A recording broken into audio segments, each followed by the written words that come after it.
کیا عشاء کے صرف 4 فرض پڑھ سکتے ہیں؟ اگر کوئی عشاء کی نماز لمبی ہونے کی وجہ سے چھوڑ دیتا ہے تو اگر وہ صرف 4 فرض پڑھ لے تو کیا اس کی عشاء کی نماز ہو جائے گی؟ اسی طرح اگر عصر کی بھی صرف 4 رکعت فرض پڑھ لے تو کیا اس کی نماز ہو جائے گی؟ کوئی گناہ تو نہیں ہوگا؟ حنا صاحبہ بہاولپور سے۔ جی حنا صاحبہ، بالکل فرض نماز ہو جائے گی۔ 17 رکعتیں سوچ کے نماز ہی چھوڑ دینا عشاء کی، یہ تو بہت بڑا ظلم ہے۔ تو 4 فرض یہ بہت زیادہ ضروری ہے۔ اگر کوئی سنتیں نہیں پڑھ رہا، صرف 4 فرض پڑھ لیتا ہے تو فرض تو ذمے سے ساقط ہو گئے نا، ورنہ فرض چھوڑنا تو کبیرہ بہت بڑا گناہ ہے اسلام میں۔ تو کسی بھی طرح ہو فرض بہرحال پڑھے۔ باقی عشاء کے بعد 2 سنتیں مؤکدہ ہیں تو وہ بھی پڑھ لے، کیا جا رہا ہے اس میں، وہ بھی مؤکدہ ہے۔ کبھی کبھار چھوڑ دیں تو کوئی حرج نہیں ہے، لیکن چھوڑنے کا معمول بنا لینا اس میں گناہ کا خطرہ ہے۔ ایسا شخص قابل ملامت ہے، نبی کی شفاعت سے محروم ہونے کا خطرہ ہے۔ تو اس لیے 2 سنتوں کو کبھی معمول بنانا چاہیے، کبھی کبھار چھوٹ جائے تو کوئی حرج نہیں ہے، لیکن بہرحال 2 سنتوں میں اور 4 فرض میں زمین آسمان کا فرق ہے۔ 2 سنتوں کے چکر میں 4 فرض کبھی بھی نہ چھوڑیں، نہیں پڑھے جا رہے تو 4 فرض ہی پڑھ لیں۔ تو لیکن عام 2 سنتوں کا بھی معمول بنا لیں تو 6 رکعتیں عشاء کی، جس کو ہم کسی حد تک ضروری کہہ سکتے ہیں۔ 4 فرض تو وہ تو فرض ہیں بہرحال، اور 2 سنتیں مؤکدہ ہیں، وہ چھوڑنا حرام اور کبیرہ گناہ تو نہیں ہے، لیکن قابل ملامت ہے ایسا شخص جو سنتیں نہ پڑھے۔ اور وتر 3 رکعت وتر رہ گئے، وہ پوری رات میں کبھی بھی پڑھ لیں، وہ بھی واجب ہیں، وہ چھوڑیں گے تو گناہ گار ہوں گے۔ باقی عصر سے پہلے 4 رکعتیں پڑھنا وہ سنت ہے، وہ لازمی نہیں ہے۔ ظہر، عصر اور عشاء کی 4 سنتوں کی فضیلت۔ ظہر، عصر اور عشاء سے پہلے 4 رکعت سنت پڑھنے کی کیا فضیلت ہے؟ اگر کوئی انہیں مستقل چھوڑ دے تو کیا وہ گناہگار ہوگا؟ ارسلان راولپنڈی سے۔ دیکھیں، عصر اور عشاء کی جو 4 سنتیں ہیں وہ تو سنتیں غیر مؤکدہ ہیں، ان کو اگر چھوڑ دیں تو کوئی گناہ نہیں ہے، لیکن ظہر سے پہلے کی 4 سنتیں وہ مؤکدہ ہیں۔ کبھی کبھار چھوٹ گئی، تھکاوٹ ہے تو الگ بات ہے، لیکن چھوڑنے کا معمول بنا دینا یہ جائز نہیں ہے۔ ہاں، فضیلت کیا ہے؟ ظہر سے پہلے کی سنت کی فضیلت تو یہ کہ نبی نے ہمیشہ پڑھی ہے۔ عصر سے پہلے جو 4 سنتیں ان کی فضیلت میں آتا ہے، رسول اللہ صلی اللہ علیہ وسلم نے فرمایا، رحم اللہ عبدن، اللہ اس بندے پر رحم کرے جو عصر سے پہلے یصلی 4 قبل العصر، جو عصر سے پہلے 4 رکعتیں پڑھے، کما قال صلی اللہ علیہ وسلم۔ تو یہ فضیلت ہے حدیث میں، اللہ اس پر رحم کرے، تو نبی کی زبان سے رحمت کی دعا نکل گئی۔ عشاء سے پہلے 4 رکعتیں پڑھنا کسی حدیث سے میں اس کی کوئی صراحتاً فضیلت نہیں ملتی، البتہ علماء نے قیاس کیا ہے اس کو ایک اس حدیث پر جس میں آتا ہے، صحیح حدیث ہے بالکل، آپ صلی اللہ علیہ وسلم نے فرمایا بین کل اذانین صلاۃ، 3 دفعہ آپ نے فرمایا، پھر فرمایا لمن شاء، اس کے لیے جو چاہے۔ ہر 2 اذانوں کے درمیان نماز ہے، اور 2 اذان سے مراد ہے اذان اور اقامت، تو ہر اذان اور اقامت کے درمیان آپ صلی اللہ علیہ وسلم نے حکم دیا کہ نماز پڑھا کرو، فضیلت ہے، واجب نہیں ہے۔ تو اس سے پتہ چلتا ہے بھئی عشاء میں بھی عشاء کے فرض یعنی اذان اور اقامت کے درمیان ہمیں نماز پڑھنی چاہیے، تو کم از کم 2 رکعت تو پڑھنی چاہیے۔ 4 رکعتوں کا علماء نے اس لیے کہا کہ قیاس کر کے، قیاس بھی ایک شرعی دلیل ہوتی ہے کہ بھئی جو رکعتیں 4 رکعتوں والی فرض ہیں ان سے پہلے 4 رکعتیں پڑھنے کا حکم دیا جاتا ہے، جیسے ظہر کی 4 رکعتیں ان سے پہلے 4، عصر کی 4 رکعتیں ان سے پہلے 4، تو اس سے پتہ چلتا ہے عشاء سے پہلے بھی 4 ہی ہوں گی، کیونکہ نبی نے کوئی مقدار متعین نہیں کی۔ لیکن ہم ظہر اور عصر پہ اگر قیاس کرتے تو اس سے یعنی استیناس کیا جا سکتا ہے کہ جب ظہر اور عصر سے پہلے 4 ہیں تو عشاء سے پہلے بھی 4 ہوں گی، کیونکہ فجر سے پہلے 2 ہیں، کیونکہ فجر کے فرض 2 ہیں۔ تو اس سے پتہ چلتا ہے کہ ایک استیناس کیا علماء نے، کیونکہ حدیث میں صراحتاً ذکر نہیں ملتا کہ کتنی پڑھنی چاہیے، تو اس لیے مطلق صلاۃ کا حکم ہے، تو ظہر اور عصر پہ قیاس کیا تو فقہاء نے کہا کہ عشاء سے پہلے بھی 4 رکعتیں پڑھنا مستحب ہے، افضل یہ کہ 4 کم از کم پڑھی جائیں، زیادہ پڑھیں تو اچھی بات ہے، تو ایک واجب نہیں ہے، افضل ہے۔ کیا نماز عشاء تاخیر سے پڑھنا مستحب ہے؟ بنت عبداللہ کشمیر سے۔ کیا ہم عشاء کی نماز کا وقت شروع ہونے سے لے کر 12 بجے تک کسی بھی وقت پڑھ سکتے ہیں؟ نیز کیا دیر سے عشاء کی نماز پڑھنا مستحب ہے؟ دیکھیں، عشاء کی نماز کے 3 اوقات ہیں، ایک ہے 1 تہائی رات، یعنی آپ یہ دیکھیں نقشے میں کہ عشاء کا ٹائم کس وقت شروع ہو رہا ہے اور صبح صادق کا ٹائم کس وقت شروع ہو رہا ہے۔ مثال کے طور پر آپ کے علاقے میں عشاء کا ٹائم شروع ہو رہا ہے 8:30 بجے رات کو، اور فجر کا ٹائم شروع ہو رہا ہے فار ایگزامپل 4:30 بجے، تو اب آپ گنے 8:30، 9:30، 10:30، 11:30، 12:30، 1:30، 2:30، 3:30، 4:30، تو یہ ٹوٹل 8 گھنٹے ہو گئے۔ ہم آسانی کے لیے یہ 9 گھنٹے کر لیتے ہیں، یعنی فجر کا ٹائم شروع ہو رہا ہے 5:30 بجے، تو یہ 9 گھنٹے ہو گئے۔ عشاء کا ٹائم شروع ہو رہا ہے آپ کے علاقے میں فار ایگزامپل 8:30 بجے، اور فجر کا ٹائم شروع ہو رہا ہے 5:30 بجے. 9, 10, 11, 12, 1, 2, 3, 4, 5. تو یہ پورے گھنٹے بنتے ہیں 9 گھنٹے. تو اس سے میں پتا چلا کہ عشاء کا جو وقت ہے وہ 9 گھنٹے ہے. صبح صادق سے پہلے آپ عشاء پڑھ لیں گے تو آپ کی نماز ہو جائے گی, قضا کرنے کا گناہ نہیں ہوگا. اصولی طور پر یہ مسئلہ ہے. البتہ عشاء کے ٹائم کو 3 حصوں میں ہمیں ڈیوائیڈ کرنا چاہیے.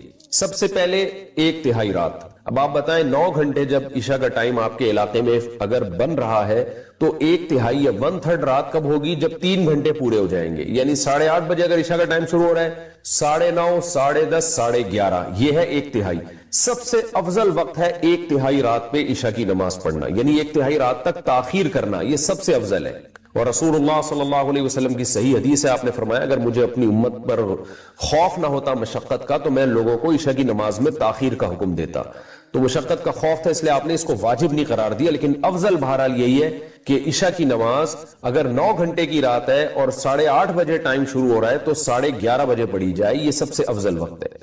1/3 رات کے بعد پھر تاخیر کرنا یہ غیر افضل ہے, ناپسندیدہ ہے آدھی رات تک. اب آدھی رات کب ہوگی؟ جیسے 8:30 بجے عشاء شروع ہو رہی ہے اور 9 گھنٹے کا ہے تو یہ 4.5 گھنٹے میں آدھی رات ہو جائے گی, یعنی 8:30, 9:30, 10:30, 11:30, 12:30, 1 بجے تک بھی آپ عشاء کی نماز پڑھ سکتے ہیں, جائز ہے, ثواب کم ہوگا. 1 بجے کے بعد کراہت ہے, یعنی آدھی رات کے بعد عشاء میں تاخیر کرنا مکروہ ہے, ناپسندیدہ ہے. پھر جتنی تاخیر کریں گے اتنی ہی کراہت بڑھتی چلی جائے گی, مکروہ اس میں مکروہ والا عنصر بڑھتا چلا جائے گا.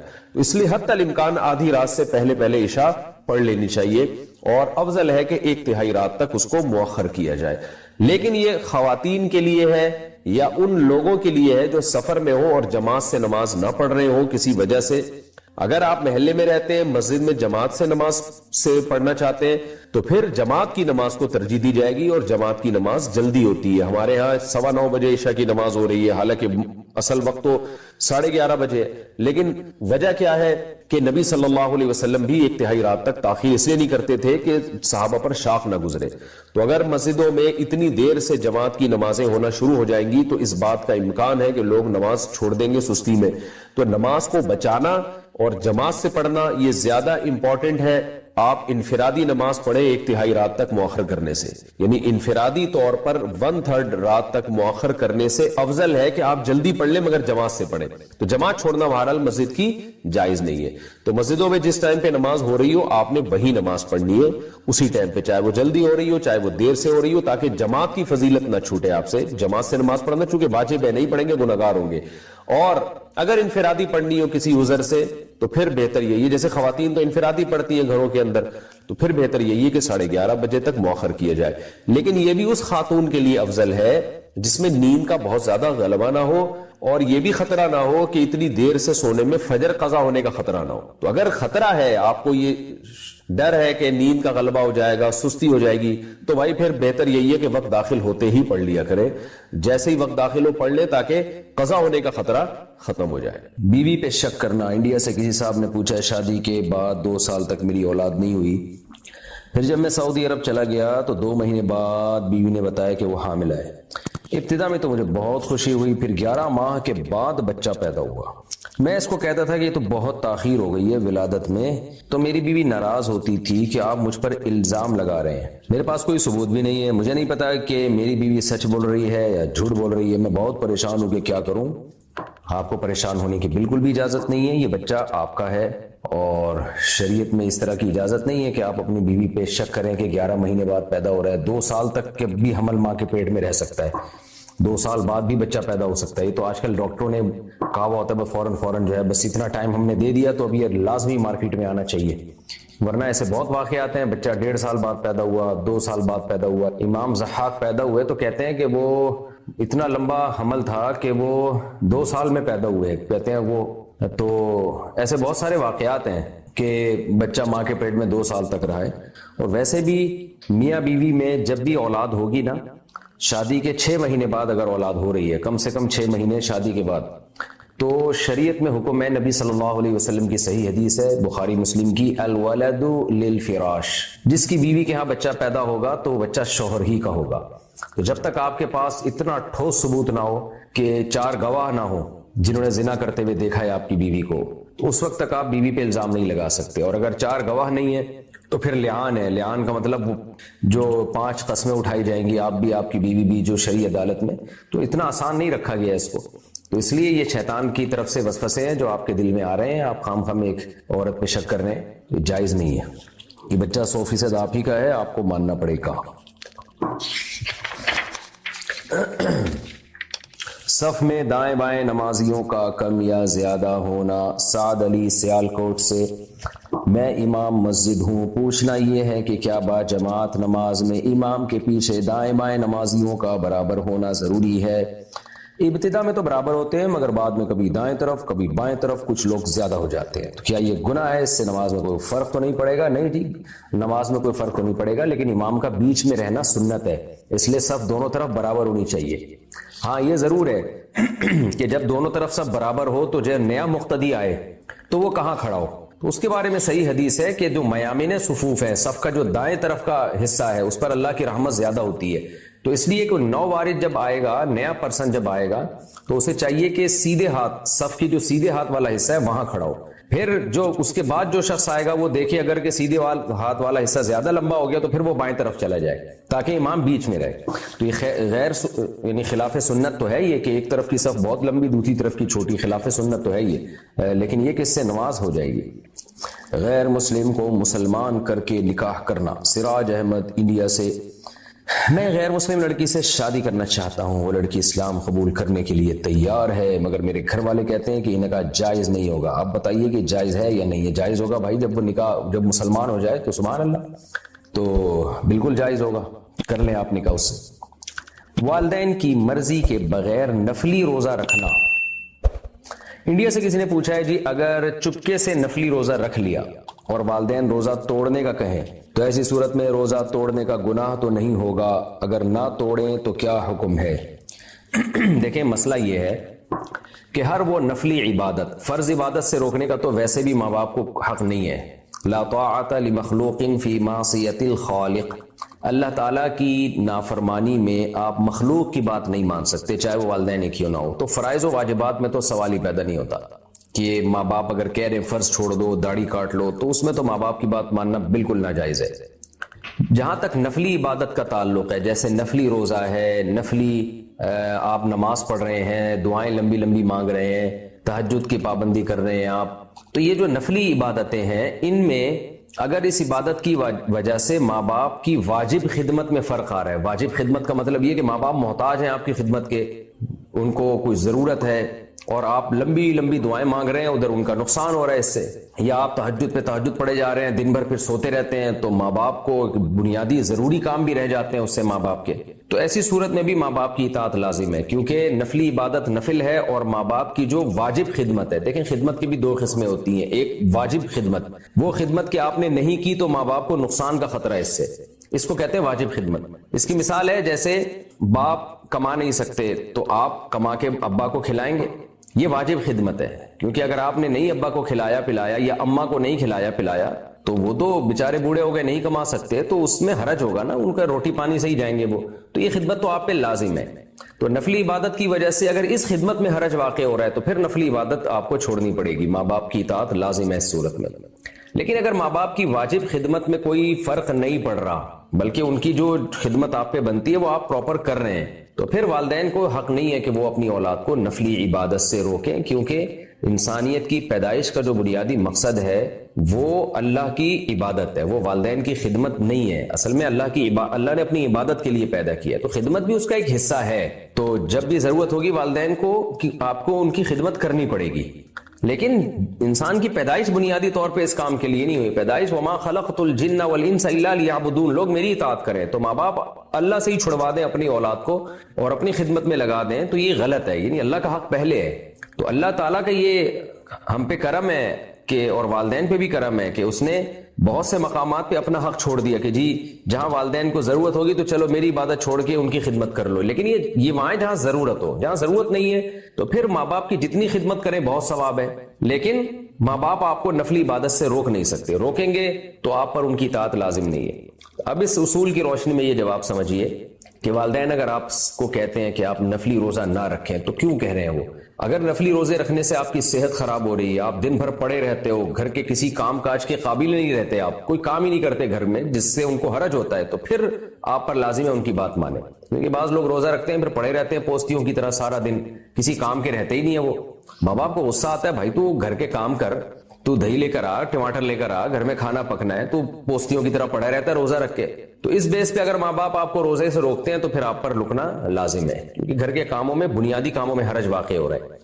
لیکن اگر یہ بیس نہیں ہے تو ویسے ہی آپ کو روک رہے ہیں روزہ رکھنے سے، اور آپ روزہ رکھ کے بھی جو گھر کے بیسک کام ہیں وہ کر رہے ہیں، تو پھر ماں باپ کی اطاعت اس میں لازم نہیں ہے. بلکہ بہتر یہی ہے کہ آپ روزہ رکھیں تاکہ آپ کی اعمال میں نیکیاں بڑھیں. کیونکہ آپ روزہ رکھ کے بھی جب ان کی خدمت کر رہے ہیں تو پھر کیوں وہ روزے سے روک رہے ہیں بلا وجہ آپ کو. باقی نفلی روزہ رکھ کے توڑ دینا تو کسی عذر سے توڑ دینا جائز ہے، بلا عذر توڑنا ٹھیک نہیں ہے. تو عذر میں یہی ہے کہ ماں باپ کسی معقول بات پہ آپ کو کہہ رہے ہیں کہ روزہ توڑ دو تو توڑ دیں، لیکن ایسی بات ہے معقول نہیں ہے بات، بلا وجہ خام خواہ ان کو روزے سے، بعض دفعہ ماں باپ ایسے ہوتے ہیں ان کو اسلام سے محبت ہی نہیں ہوتی، تو پھر ان کی اطاعت میں روزہ توڑنا آپ کے لیے جائز نہیں ہے. تو جیسے حدیث میں آتا ہے نا، کوئی دعوت دے تو آپ روزہ توڑ سکتے ہیں کیونکہ اس کا دل ٹوٹے گا، اس نے دعوت دی ہے. اب ظاہر ہے اگر روز ہی دعوتیں ہو رہی ہے اور تو پھر تو آپ کسی دن روزہ ہی نہیں رکھ پاؤ گے. تو کبھی کبھار دعوت ہوتی ہے، کوئی خاص قریبی ریلیٹیو ہوتا ہے، اس کا انسان نہیں چاہتا کہ دل دکھائے. تو ایسے ہی ماں باپ نے اگر کبھی کبھار کہہ دیا نفلی روزہ توڑنے کا، اور توڑنے کا اس لیے کہا ہے کہ اگر آپ نہیں توڑتے تو ان کے کام آپ صحیح پراپر طریقے سے کر نہیں سکتے، پھر آپ توڑ سکتے ہیں لیکن بعد میں قضا کرنی پڑے گی، یہ بھی ذہن میں رہے. لیکن نارملی اگر وہ بلا وجہ ایسے ہی روزہ توڑنے کا حکم دے رہے ہیں تو پھر توڑنا جائز نہیں ہے. کافی شاپ ریسٹورنٹ کا بزنس، عبد الرحمن سعودی عرب سے. جناب میرا سوال یہ ہے کہ کافی شاپ اور ریسٹورنٹ جیسے بزنس کرنا صحیح ہے یا نہیں، کیونکہ اس میں بے پردہ مردوں اور عورتوں کو ایک ساتھ بیٹھ کر گپ لگانے کا موقع ملتا ہے. کیا کافی شاپ یا ریسٹورنٹ کے مالک کو ان کے گناہوں سے حصہ ملے گا؟ دیکھیں، کافی شاپ جو کھول رہا ہے اس کے مالک کو، اس کی نیت اگر یہ نہیں ہے کہ میں یا تو کری وہ اس لیے رہا ہے نا تاکہ لڑکے لڑکیوں کو گیدرنگ کا موقع ملے، تو پھر تو یہ حرام ہے. اس کی مثال ایسے جیسے چند سال پہلے یہاں کراچی میں آئس کریم پارلر کھلے ہوئے تھے. وہ لیبل آئس کریم پارلر کا تھا، وہ اصل میں ڈیٹنگ پوائنٹ تھے. لڑکے لڑکیاں جو بھی بے غیرت قسم کے، بھنگی چمار قسم کے لڑکے لڑکیاں تھے تو وہ وہاں بیٹھ کے ڈیٹیں مارتے تھے، زنا بھی ہوتا تھا. باہر لیبل یہ لگا ہوا تھا جی آئس کریم ہے، تو ہو سکتا ہے آئس کریم بھی ملتی ہو، لیکن سب کو پتا تھا کہ بنانے والے کا یہ جو چلانے والا ہے نا، اس کا مقصد آئس کریم نہیں ہے، صرف لیبل لگا ہوا ہے، باقی یہ سب دھندے کے لیے.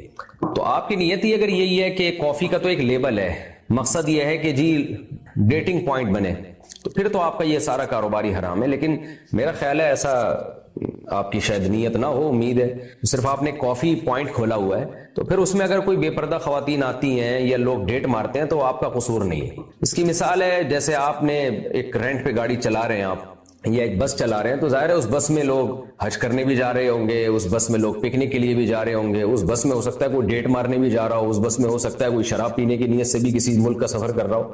تو آپ کی نیت تو ایک ٹریولنگ کی سہولت دینا ہے، تو آپ کی نیت وہاں پر لوگوں کو بٹھا کے کافی پلانا ہے اور تھوڑا تفریح مہیا کرنا ہے کہ کھلی ہوا میں بیٹھ کے یا چیئر پہ بیٹھ کے وہ کافی پی سکیں. تو پھر اس میں اگر کوئی لڑکے لڑکیاں آتے ہیں، مکس گیدرنگ ہوتی ہے، تو امید ہے انشاءاللہ آپ گناہگار اس سے نہیں ہوں گے. باقی یہ سعودی عرب میں نا کافی اور چائے کا رواج بہت زیادہ بڑھ رہا ہے. پہلے وہ لوگ پیا کرتے تھے قہوہ، جس کو وہ قہوہ کہتے ہیں، ادرک کا اور ان چیزوں کا. یہ بہت ساری چیزیں ہمارے سوسائٹی میں غیر مسلموں سے آئی ہیں اور انہوں نے بڑے اچھے اچھے لیول لگا کے ہمیں الو بنایا ہے. بہرحال جائز ہے، کوئی حرام نہیں ہے، میں حرام ہونے کا فتویٰ نہیں دے رہا. تو آپ نے جو کافی کا ریسٹورنٹ کا بزنس کر رہے ہیں کر لیں، آپ شراب کے بزنس سے تو بہرحال 20 گنا بہتر ہے. سورہ فاتحہ کے ساتھ سورت نہ ملانا. سعودی عرب سے کسی نے پوچھا ہے، میں کچھ سال پہلے سعودی عرب آیا ہوں، یہاں ایسے لوگوں کے پیچھے نماز پڑھنے کا موقع ملتا ہے جو فرض نمازوں کے بعد، فرض نماز میں سورہ فاتحہ کے بعد سورت نہیں ملاتے. سعودی عرب میں تو میں نے کبھی نہیں سنا ایسا ہوتا ہے، لیکن ہم تو یہ مانتے ہیں کہ فرض نمازوں میں سورہ فاتحہ کے ساتھ سورت ملانا واجب ہے. تو کیا اس صورت میں ان لوگوں کی اقتداء کرنا ٹھیک ہے یا نہیں؟ نہیں جی، آپ سعودی عرب میں تو آپ کو اہل سنت والجماعت کے بہت سارے امام مل جائیں گے جو سورہ فاتحہ کے بعد سورت ملاتے ہیں، آپ ان کے پیچھے نماز پڑھیں. بڑی عمر میں حفظ قرآن کی ترتیب. میں امین گل آفریدی، جنوبی وزیرستان. میں سرکاری ملازم ہوں، دفتر میں کافی وقت خالی بھی مل جاتا ہے. عمر 25 سال ہے. آپ کے بیان میں سنا تھا کہ آپ نے بھی بڑی عمر میں قرآن حفظ کیا. میں بھی قرآن حفظ کرنا چاہتا ہوں, ترتیب بتا دیں کیسے کروں. میں نے اتنی بڑی عمر میں بھی نہیں کیا بھائی. اچھا 25 سال ہے آپ کی عمر. ہاں میں نے تو میرا خیال ہے 22 سال میں کیا تھا یا 21 سال میں. تو جناب آپ ایسا کریں کہ دیکھیں میں تو درس نظامی مکمل کر چکا تھا, عربی گرامر پڑھ چکا تھا, تو میں نے اتنی جلدی حفظ اس لیے کر لیا کہ مجھے تو قرآن سمجھ میں آتا تھا نا, عربی آتی تھی. تو وہ جب سمجھ میں آتا ہے نا قرآن, عربی گرامر پڑھی بھی ہو, اس کی پریکٹس ہو آپ کو عربی کتابوں میں, تو پھر آپ کے لیے یاد کرنا بہت آسان ہو جاتا ہے. پھر تو آپ کوئی واقعہ یاد کرتے ہیں قرآن مجید میں تو وہ ہوتا چلا جاتا ہے آرام سے. لیکن امین گل آفریدی صاحب آپ عالم ہیں تو پھر تو آپ یاد کر لیں, اب بہت جلدی یاد ہو جائے گا انشاءاللہ اگر آپ صحیح پراپر عالم بن چکے ہیں. لیکن اگر آپ عالم نہیں ہیں, آپ کو عربی نہیں آتی ہے, تو پھر بہت مشکل ہے بھائی, بہت مشکل ہو جائے گا. تو ٹرائی کر کے دیکھ لیں, اللہ کرے آپ حفظ کر لیں. 25 سال کوئی زیادہ عمر تو نہیں ہے, محنت کر لیں تو انشاءاللہ امید ہے ہو جائے گا. لیکن ٹرائی کر کے دیکھیں کہ آپ ایک دن میں کتنا یاد کر لیتے ہیں. ایسا نہ ہو کہ پھر 10 سال اسی کام میں لگ جائیں, پھر آپ دوسرے اہم کاموں سے رہ جائیں گے. تو اس میں آپ کا حافظہ کتنا ہے, آپ کی استعداد کتنی ہے, کسی قاری صاحب کے پاس بیٹھ جائیں, یا اخفل طریقے سے اگر آپ پڑھنا چاہتے ہیں تو اخفل طریقے سے ٹرائی کر کے دیکھ لیں. تو آپ کو 2-4 دنوں میں یا 1 ہفتے میں اندازہ ہو جائے گا کہ آپ کا حافظہ کتنا ہے اور کتنے جلدی آپ پڑھ سکتے ہیں. تو اگر آپ کو اندازہ ہو کہ اسپیڈ اچھی ہے تو پھر تو یاد کر لیں, بہت بڑی فضیلت ہے قرآن کا حفظ کرنا. اگر آپ کو اندازہ ہو کہ آپ کی اسپیڈ اچھی نہیں ہے یا ٹائم ہی نہیں مل رہا تو پھر میرا خیال ہے چھوڑ دیں, مخصوص صورتیں یاد کر لیں. آپ 30واں پارہ یاد کر لیں مکمل, 29واں پارہ یاد کر لیں, سورہ ملک یاد کر لیں, سورہ واقعہ یاد کر لیں, سورہ یاسین یاد کر لیں. تو یہ مخصوص صورتیں یاد کر لیں, یہ کافی ہے. کال سینٹر کے مخلوط ماحول میں جاب کرنا. سمیر کرناٹک انڈیا سے پوچھتے ہیں, میں کال سینٹر میں کام کرتا ہوں, وہاں لڑکیاں بھی ہوتی ہیں, خود بات کرنے کی کوشش کرتی ہیں, نظروں کی حفاظت نہیں ہو پاتی, کیا کروں؟ دیکھو اب یہ تو گورنمنٹ کا کام ہے نا کہ مخلوط ماحول سے روکے لوگوں کو. انڈیا کی گورنمنٹ تو ویسے ایک سیکولر گورنمنٹ ہے, وہ کیوں روکے گی؟ یہ تو پاکستان جو اسلامی ریاست ہے وہ نہیں روک رہا مخلوط ماحول سے. تو اب یہ کہ اگر آپ ان چیزوں کی بیس پہ جاب چھوڑ دیں گے تو پھر رزق کے دروازے بند ہو جائیں گے. آپ جہاں بھی جائیں گے یہ گناہوں کا ماحول ہی ہے. تو اس لیے بہتر یہی ہے کہ آپ جاب کرتے رہیں اور نظر کی حفاظت کریں, فری نہ ہو. کچھ دنوں میں عادت ہو جائے گی. جب انسان ایسے ماحول میں نیا جاتا ہے نا, جیسے جب ایشیائی ملکوں سے لوگ یورپ جاتے ہیں نا, تو وہاں جو بے پردگی کا ماحول نظر آتا ہے تو ایک دم پاگل ہو جاتے ہیں, کیونکہ انہوں نے کبھی دیکھا نہیں ہوتا یہ ماحول. لیکن جن لوگوں نے وہاں جا کے شروع میں ہی نظر کی حفاظت کی, لڑکیوں سے فری نہیں ہوئے, تو پھر وہ یوز ٹو ہو جاتے ہیں, پھر ان کو وہ ماحول زیادہ اٹریکٹ نہیں کرتا. تو میں ملا ہوں یورپ میں, کتنے دیندار لوگ ہیں, وہ کہتے ہیں ہم جب گئے تو بہت شروع میں حالت ہماری عجیب سی ہوتی تھی, لیکن ہم نے اپنے نفس پہ کنٹرول کیا, ریزرو رہے, ہم لڑکیوں سے نہیں فری ہوئے. تو اللہ کا شکر ہے, انہوں نے کہا ہماری وہ جذبات نہیں ہے, برائیوں کی طرف ہمارے ذہن نہیں جاتا, ہم عادی ہو گئے اس ماحول کے. تو آپ بھی ایسا کریں کہ آپ جاب کر رہے ہیں کال سینٹر میں, جاب چھوڑیں گے پھر کہاں تلاش کریں گے؟ مسلمانوں کے لیے رزق کے دروازے اس طرح تو بند ہوتے چلے جائیں گے, خاص طور پہ دینداروں کے لیے. تو آپ حتی الامکان نظر کی حفاظت کریں, کسی سے فری ہونے کی کوشش نہ کریں. تھوڑے دنوں میں یہ بات پھیل جائے گی سب میں کہ بھائی یہ بندہ نہیں فری ہوتا. اور میں بار بار کہتا ہوں جلد سے جلد نکاح کریں, شادی کریں. کوئی زیادہ فری ہونے کی کوشش کرے نا تو سیدھا بات کریں کہ آپ نے شادی کرنی ہے تو اپنے ابا اماں کو بھیجیں, یا میں اپنے ابا اماں کو آپ کے گھر بھیجتا ہوں, نہیں تو پتلی گلی سے نکلو. اس طرح بات کر لیا کریں. تو بشرطے کہ آپ کو پسند بھی ہو, ایسا نہ ہو کوئی بھی فری ہو رہی ہو تو آپ میرا کلپ چلا کے اس کو شادی کا پیغام بھیج دیں. تو حفاظت کریں اپنی نظر کی. انشاءاللہ چند دن, 40 دن اگر آپ نے پرہیز کر لیا نا تو انشاءاللہ آپ یوز ٹو ہو جائیں گے, آپ عادی ہو جائیں گے, پھر آپ اس ماحول سے انشاءاللہ متاثر نہیں ہوں گے. موزے پہن کر نماز پڑھنا, بنت ذاکر کراچی سے. میرا سوال یہ ہے کہ کیا موزے پہن کر نماز ہو جاتی ہے؟ کیونکہ نماز کی حالت میں مردوں کے ٹخنے تو کھلے ہونے چاہیے.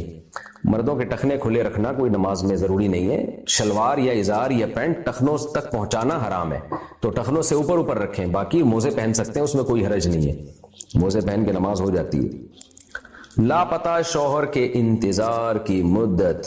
کسی نے پاکستان سے پوچھا ہے, مجھے معلوم کرنا تھا کہ اگر کسی کا شوہر گم ہو گیا ہے تو وہ کتنا عرصہ انتظار کرے گی؟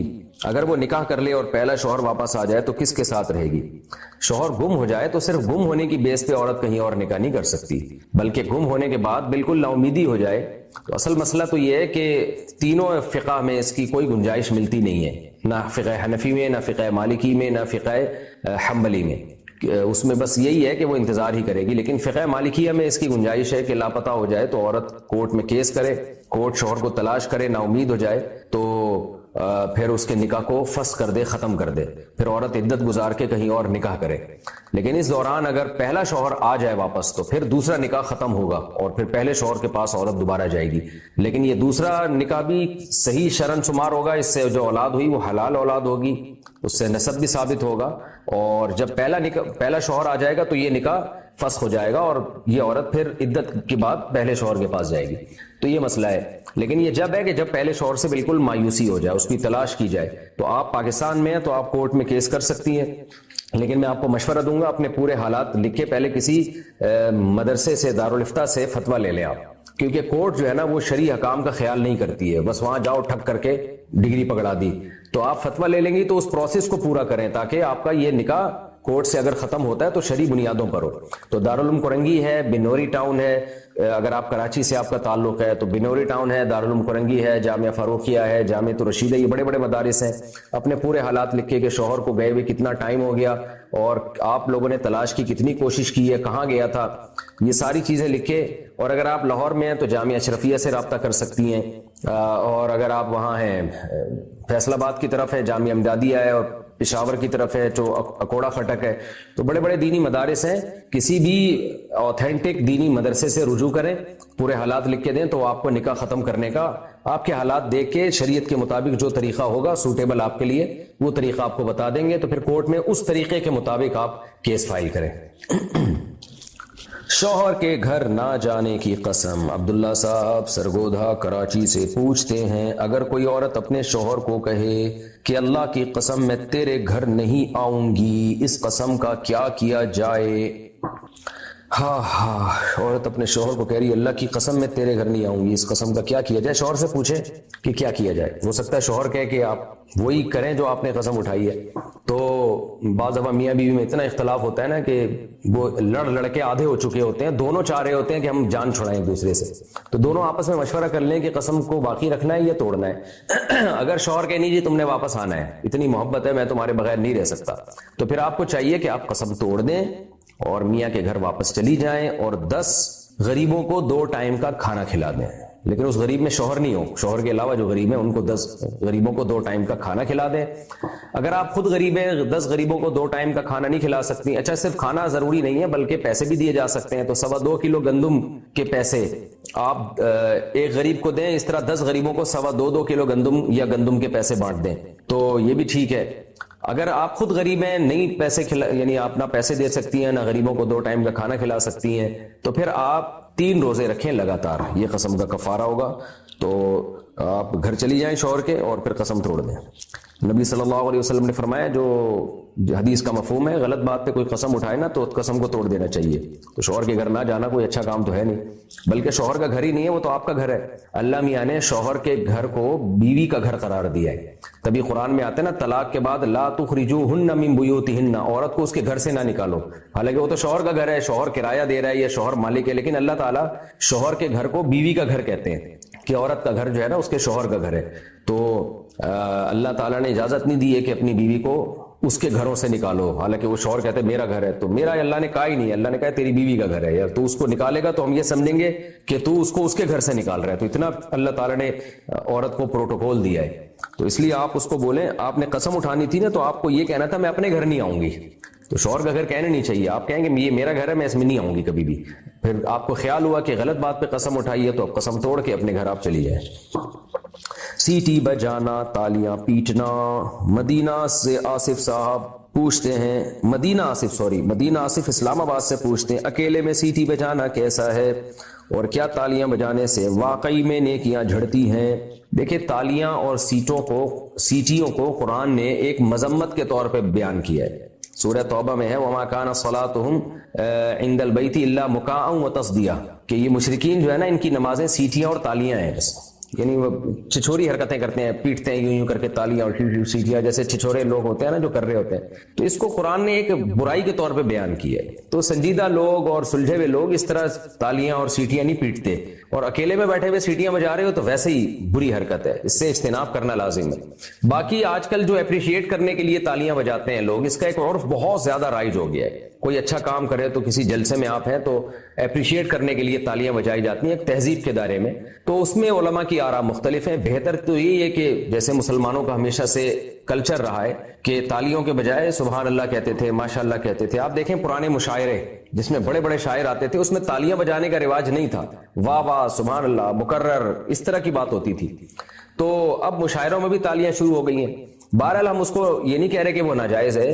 بہت سے علماء کہتے ہیں کہ عرف بن چکا ہے ایک چیز کا. بعض چیزیں غلط ہوتی ہیں لیکن عرف بن جائے تو وہ ٹھیک ہو جاتی ہیں, اس کی گنجائش پیدا ہو جاتی ہے.